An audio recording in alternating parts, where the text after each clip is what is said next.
کہ اس کے جاہل مقلدین، اس کے جاہل فالوور اب بھی کوئی قرآن اور سنت کے پیچھے آتے ہیں یا پھر اسی کے پیچھے لگے رہتے ہیں. اور ہاں یہ چیز ذہن میں رکھیے گا، جو لوگ اس کے پیچھے لگے ہم تو یہی دعا کریں گے جیسے یزید کے حوالے سے کہا کرتا تھا نا، دعا ہم بھی کرتے ہیں ابھی بھی کہ جو بھی یزید کی وکالت کرتا ہے اللہ اس کا حشر یزید کے ساتھ ہی کرے.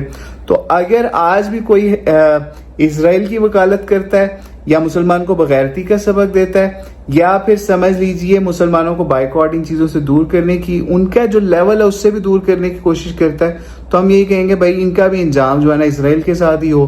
ٹھیک ہے، ان کا بھی انجام جو ہے نا یزیدی حکمرانوں کے ساتھ بھی ہو جو اس وقت اسی طرح کے بزدلی کے سبق مسلمانوں کو پڑھانے کی کوشش کریں. اور صرف ایک اس وقت ہے وہ اکیلا جو کہ بہادری کے ساتھ ڈٹا ہوا ہے، اور وہ علی مرزا اس کو شوکر ہے جی، اس کی تو کمر ہی توڑ دی ہے انہوں نے. ٹھیک ہے، تو اللہ تعالیٰ ان کی حفاظت کرے اور اللہ تعالیٰ مسلمان حکمرانوں کو ایک ہونے کی توفیق عطا فرمائے. اور ہاں یہاں پہ آخر بات کر کے ختم کرتے ہیں، ہم اکثر ویڈیوز میں بات کہتے ہیں کہ اصل فرقہ واریت یہ نیشن سٹیٹس ہیں. ٹھیک ہے، جو کہ دوسرے مسلمان ملکوں کو نیشنلزم کی بیس کے اوپر ان کی ہیلپ نہیں کرتی، بلکہ کہتی ہیں کہ اگر یہ ہمارا کوئی معاملہ ہے، اسلحہ ہے، یہ ہمارا ہے. ٹھیک ہے، جب تک ہم پہ کوئی آئے گا نہیں تب تک ہم کسی کی مدد کے لیے کوئی معاملہ نہیں کریں گے. ٹھیک ہے، تو اس نیشن سٹیٹ کے اس فرقہ واریت کے بت کو توڑنا ہے مسلمانوں نے، جو کہ اس وقت سمجھ لیجیے 50 سے اوپر مسلمان ملکوں کے فرقے ہیں.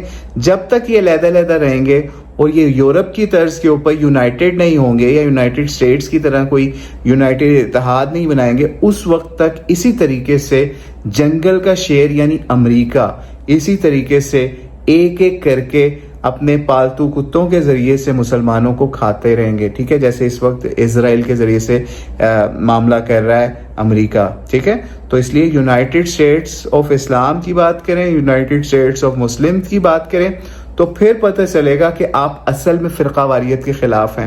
ورنہ آمین رفع دین اور یہ سورہ فاتحہ کے بعد یہ کرنا وہ کرنا، اس سے آپ فرقہ واریت کے گھٹیا ترین درجے کے اوپر ہیں، کوئی اعلیٰ ترین درجے کے اوپر آئیں اور اس کے اوپر بات کریں. مرزا صاحب اور دیگر جو بھی مبلغین ہیں فرقہ واریت کے خلاف بات کرتے ہیں، ہم ان کو یہ بھی دعوت دیں گے. واللہ اعلم بالصواب. السلام علیکم ورحمۃ اللہ وبرکاتہ.